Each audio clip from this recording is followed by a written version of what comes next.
अमनेर तालुक्यातील ताज्या बातम्या व ठळक घडामोडींसाठी पाहत राहा JBN महाराष्ट्र।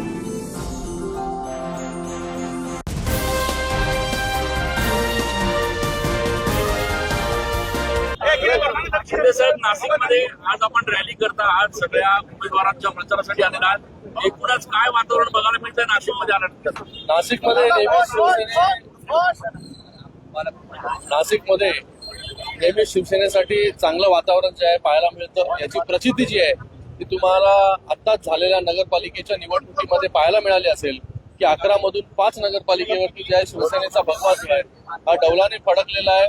5 नगरपालिकेवरती शिवसेनेची सत्ता जी आहे स्थापन झालेली आहे आणि आता नाशिक महानगरपालिकेवरती देखील शिवसेनेचा भगवा जो आहे हा 100% जो आहे येणाऱ्या या निवडणुकीमध्ये फडकेल।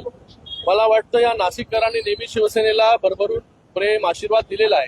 याच्या अगोदर देखील 30 ते 35 नगरसेवक जे आहे शिवसेनेचे निवडून जे आहे नाशिक महानगरपालिकेमध्ये आलेले आहेत आणि आता तर शिवसेना आणि राष्ट्रवादी काँग्रेस जे आहेत एकत्र येऊन या ठिकाणी इलेक्शन जे आहेत निवडणुका लढते आणि मला वाटतं मोठं यश या नाशिकमध्ये मिळेल।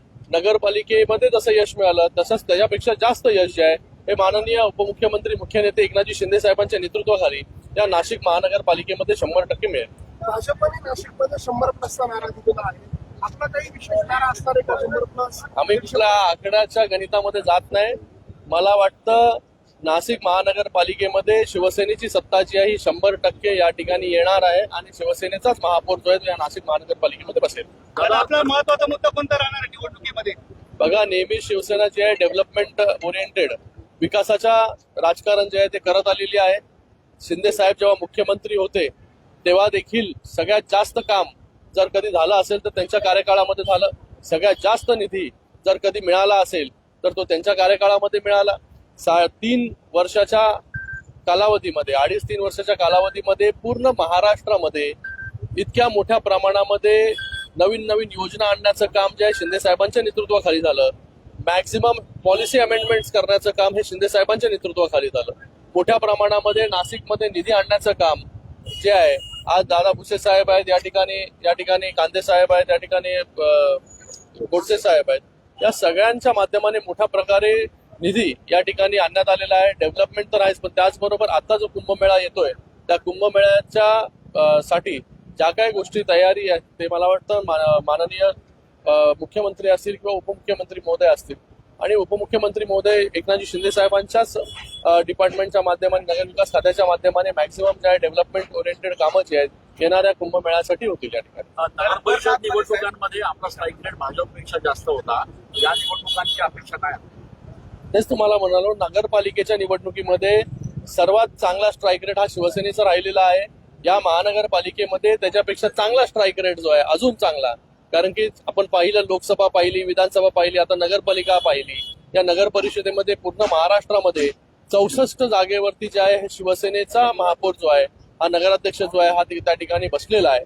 कोणी अपेक्षा केली नव्हती की 64 ठिकाणी जे आहे शिवसेना त्या ठिकाणी नगराध्यक्ष बसवेल, पण लोकांचा प्रेम, लोकांचा आशीर्वाद आणि त्याचबरोबर शिंदे साहेबांवरती असणारं प्रेम जे आहे पूर्ण महाराष्ट्रामध्ये आज फक्त शहरापुरता मर्यादित नाहीये शिवसेना। आज शिवसेना जी आहे घराघरामध्ये ग्रामीण भागापर्यंत पोहोचलेली आहे आणि ज्या ठिकाणी शिवसेनेची ताकद नव्हती त्या ठिकाणी देखील शिवसेनेचे नगराध्यक्ष जे आहेत ते त्या ठिकाणी बसलेले आहेत। तर मला वाटतं या निवडणुकीमध्ये आतापर्यंत जेवढं यश मिळालं त्याच्यापेक्षा मोठं यश जे आहे हे या महानगरपालिकेच्या निवडणुकीमध्ये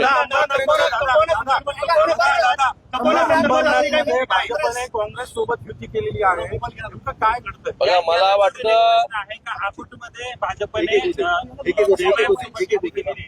अकोटमध्ये भाजप आणि MIM सोबत असेल किंवा अंबरनाथमध्ये काँग्रेस सोबत असेल, हा सर्वस्वी प्रश्न जो आहे हा भारतीय जनता पार्टीचा आहे।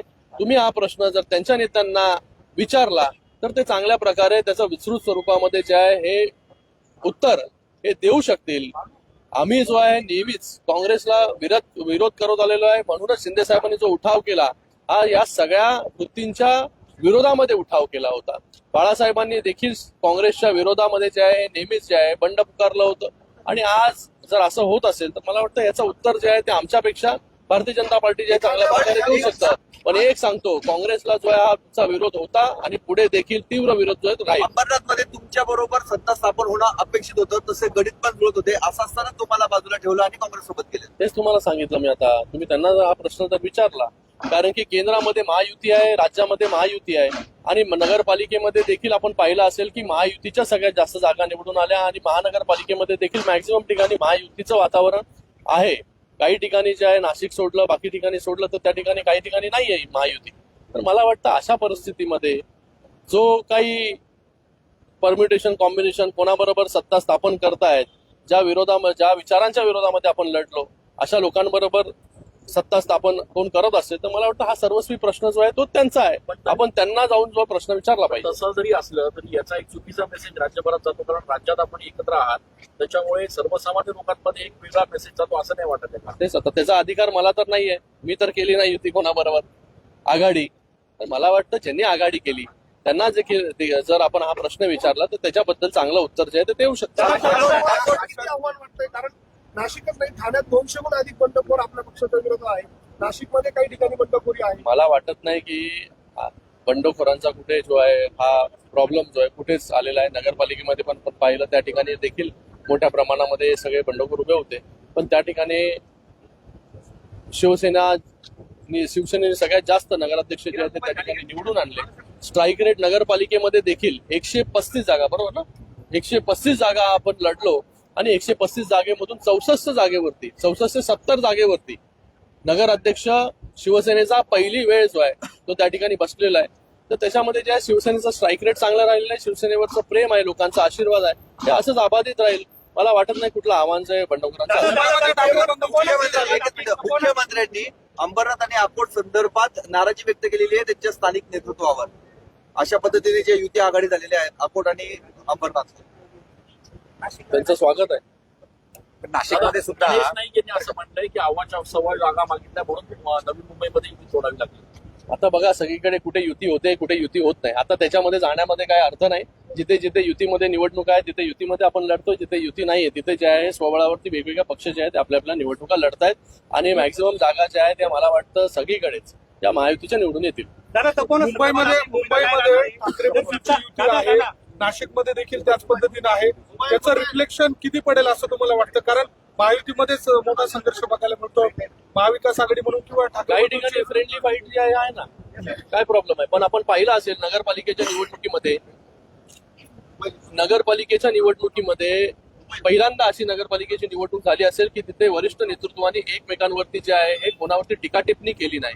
ही आचारसंहिता जी आहे ती पाळण्याचं काम केलं आणि अशा परिस्थितीमध्ये युतीच्या जागा, महायुतीच्या जागा जरी वेगवेगळे लढलो तरी महायुतीच्या सगळं जर आपण एकत्र केलं तर महायुतीचाच वर्चस्व जे आहे महाराष्ट्रामध्ये राहिलेलं आहे. जर शिवसेनेची सत्ता आली तर आपण तपोवनवर वाचवणार आहात, काय भूमिका राहावी? तपोवन बरोबर सगळे लोकच आहेत.